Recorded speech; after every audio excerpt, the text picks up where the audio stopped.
Well, there is nothing like the smell of homemade bread wafting through your house, but with our busy lives, who has the time? I'm sure a lot of people think that. It does take a little bit more time, but baking your own bread is actually very easy. It's more nutritious because you don't need any of the preservatives, and you can save nearly $400 a year if you make your own loaves. Master baker Punky Egan shows you how.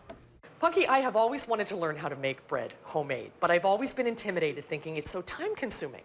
Well, it's not, and that's the fun thing about bread, because you just make it and let it set, come back to it. So it's just this process throughout the day. And if you're home for a couple of hours, you can make bread. Basic bread recipe is 6 ingredients. Yes. And that is what? Well, this is for our basic white bread. Right. Okay. We're going to have white flour. We have salt, sugar, yeast. I like to put in milk powder in place of whole milk, or in place of the water. And then I like honey, or could be sugar and butter. The yeast is important. It's very important because professionally, we always use an instant yeast, which if you go to the store, it'll say rapid rise, but it's the same one.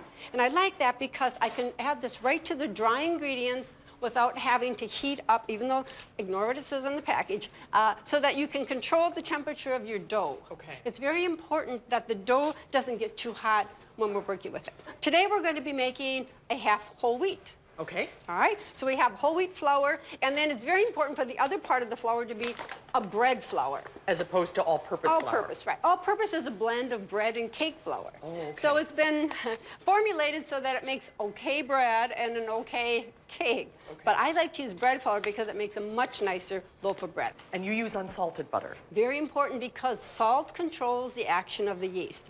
Too much salt and the yeast can actually almost die because it will take too long to rise. Oh, okay. And if there's not enough salt, the dough will go crazy. So it's the reason we use a recipe, especially for bread, is it's a formula, a regular chemical formula. I think that's where people get into a lot of trouble. They just start throwing things in and they think, oh, well, I don't know, I like sugar, I'm gonna add more sugar.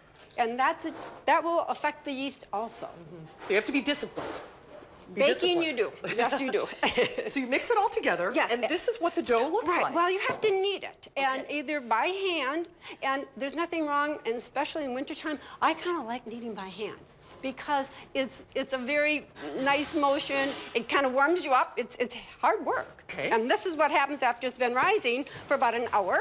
So once it's risen, we want to take it now, and we divide it. Now, we're going to divide this in thirds. Now, I can take my scale and weigh this up, or I can eyeball it.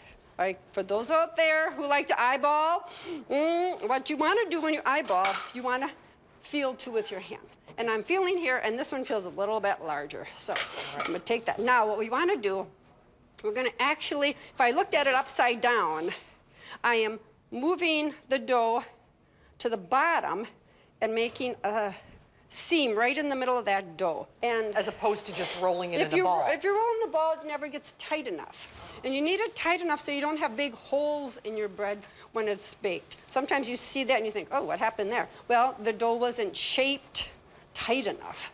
And then we're just going to put it in a greased pan. This isn't greased, but we'll put that in right now. Right, and we do that. Yeah, okay. And we'll do another one. And then we just cover it back up and get it in the oven again in that warm spot. How long do you bake it?